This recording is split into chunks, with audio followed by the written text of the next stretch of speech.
Poco నుంచి మనకి కొత్త మొబైల్ అయితే లాంచ్ కాబోతుంది. Poco F7. ఈ మొబైల్ వచ్చేసి మనకి ఈ మంత్ ఎండింగ్ లోపల లాంచ్ అయ్యే ఛాన్సెస్ ఉంటాయి. సో ఈ వీడియోలో దీనికి సంబంధించి కంప్లీట్ స్పెసిఫికేషన్స్ అండ్ ఎంత ప్రైజింగ్ పెట్టచ్చు ఇవన్నీ మాట్లాడదాం. అయితే పోకోలో నాకు నచ్చింది ఏంటంటే వీటి కెమెరాస్ చాలా అంటే చాలా వర్స్ట్గా ఉంటాయి, చాలా బ్యాడ్గా పర్ఫామ్ చేస్తాయి. చూద్దాం ఈ మొబైల్ ఏమైనా కెమెరాస్ అనేది ఇంప్రూవ్ చేస్తారు లేదనేది. ఫస్ట్ డిస్ప్లే గురించి మాట్లాడుకుంటే 6.83 ఇంచెస్ డిస్ప్లే అయితే వస్తుంది ఈ మొబైల్ అనేది.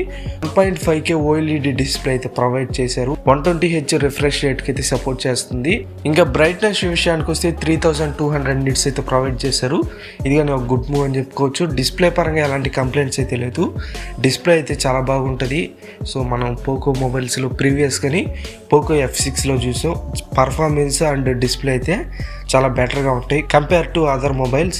ఇంకా ప్రాసెసర్ విషయానికి వస్తే Qualcomm Snapdragon 8s Gen 4 processor అయితే యూజ్ చేశారు. సో ఇది కానీ ఒక పవర్ఫుల్ ప్రాసెసరే. అరౌండ్ మనకి యాంటీటీ స్కోర్ చూసుకుంటే 2 మిలియన్ ప్లస్ స్కోర్ చేస్తుంది. లాస్ట్ ఇయర్ చూసే మనం పోకో F6లో వచ్చేసి same processor Qualcomm Snapdragon 8s Gen 3 processor తీసుకొచ్చారు. ఇప్పుడు Gen 4 లాగా తీసుకొచ్చారు. కొంచెం ఇంప్రూవ్మెంట్ చేసి ప్రాసెసర్ అయితే తీసుకొచ్చారు. ఇది కానీ మంచి ప్రాసెసరే. ఈజీగా మీరు ఎలాంటి గేమ్ వేసినా ఈజీగా హ్యాండిల్ చేస్తుంది. గేమ్స్ పరంగా ల్యాగ్స్ పరంగా ఎలాంటి ప్రాబ్లం ఉండదు. కొంతకాలం యూజ్ చేసిన తర్వాత ల్యాగ్స్ అయితే నోటీస్ చేయొచ్చు మీరు. అదర్వైజ్ ప్రాసెసర్ పరంగా కానీ ఎలాంటి కంప్లైంట్స్ అయితే లేదు. ఇంకా కెమెరా విషయానికి వస్తే బ్యాక్ కెమెరా వచ్చేసి 50 megapixel with optical image stabilisation అయితే ఇస్తున్నారు. అండ్ ఫ్రంట్ వచ్చేసి 20 మెగాపిక్సెల్ అయితే వస్తుంది. అలాగే 8 మెగాపిక్సెల్ వైడ్ యాంగిల్ కెమెరా కానీ ఉంటుంది. దీంట్లో వచ్చేసి కెమెరాస్ పరంగా నెంబర్స్ పరంగా బాగానే ఉంటాయి కానీ అంత పర్ఫార్మెన్స్లో అంత పీక్ ఉండదు. చూడాలి మరి ఏమైనా ఇంప్రూవ్ చేస్తారు లేదనేది. ఇంకా బ్యాటరీ విషయానికి వస్తే 7500 mAh బ్యాటరీ అయితే వస్తుంది. 90 వాట్స్ ఫాస్ట్ ఛార్జింగ్ సపోర్ట్ చేస్తుంది. ఈజీగా మీరు 1 అవర్ లోపలే ఛార్జింగ్ అయితే ఫుల్ ఛార్జింగ్ అయితే చేసేవచ్చు.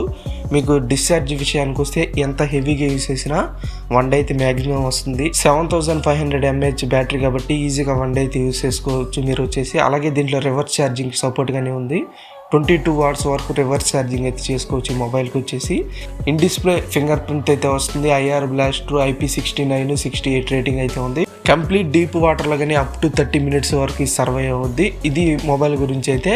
ఇంకా ప్రైజింగ్ విషయానికి వస్తే లాస్ట్ టైం మనకి పోకో F6 వచ్చేసి 30,000కి లాంచ్ చేస్తారు. సేమ్ ఈ మొబైల్ కానీ 30,000 లోపలే లాంచ్ అయ్యే ఛాన్సెస్ అయితే ఉంటాయి. చూడాలి మరి ఒక 26-27 తీసుకొస్తే ది బెస్ట్ ఫోన్ అవుద్ది. కెమెరాస్ పక్కన పెడితే అదర్వైజ్ మొబైల్లో బాగానే ఉంటాయి అంతా వచ్చేసి. కొంచెం కెమెరాస్ ఇంప్రూవ్ చేసుకుంటే సో వీటికి సేల్స్ అనేది ఉంటాయి. చూడాలి మరి ఏమైనా కెమెరాస్ అనేది ఇంప్రూవ్ చేస్తారా లేదనేది. అండ్ వీడియో ఎలా అనిపించిందో కామెంట్ చేయండి. వీడియో అనేది లైక్ చేయండి. మీ ఫ్రెండ్స్ అందరికి షేర్ చేయండి. నెక్స్ట్ వీడియోలో కలుద్దాం. Thank you for watching. Have a nice day. జై హింద్.